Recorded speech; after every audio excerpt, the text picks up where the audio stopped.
respect. So if you're getting this kind of energy coming to you, you got to check self.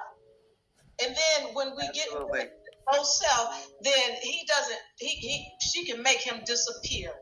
That's not the part. I feel is her knowing herself, and not just physically, but chemically, spiritually, right? She has to know who she was long before. Many women don't even realize that they predate these doctrines, right? Some of them are so embedded under the spell, and then they married, or they have a lot of male around them to keep them submissive onto that particular doctrine. So they don't know, they're totally lost. And they're going to psychologists and therapists and all of these different beings to try to help them cope with what's going on. And they have been denying their nature, right? Denying who they are. Someone asked in the chat, well, who raises the boys, right? Men raise boys. And if you really, if it was, after a certain age, so way back when times, when women did have boys, after they were 12, when they started reaching puberty, they were to leave to go be raised with the men, right? In the rites of passage.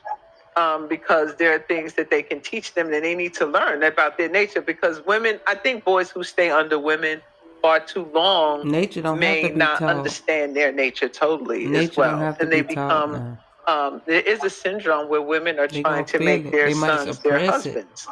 Yeah. Right? Oh, yeah. And mess with them psychologically as well. And they become, there is a syndrome where women are trying to make their sons their husbands. Yeah. Right? And mess with them psychologically. So there are men who grow up, they can't, how can I say, they can't decipher the difference on how they deal with their mothers and how they deal with their women. Right? So that creates another dynamic of all these mounds and mounds of psychological issues that we go through. It's relationships, because we're being taught how we're supposed to deal with this one. We're being taught how we're supposed to deal with that one, and it's not helping us. It's year after year, generation after generation, we're still having these same issues, but yet and still, instead of looking at it by saying, well, it's my nature to be like this and my nature to be like that, we talk about what the Bible says. We talk about, well, society says, right? And not realizing that this whole system is inverted, is inversion. So to the women out there who's hearing this conversation for the first time, it's about you really knowing who you are and stop denying yourself. Because innately, many of us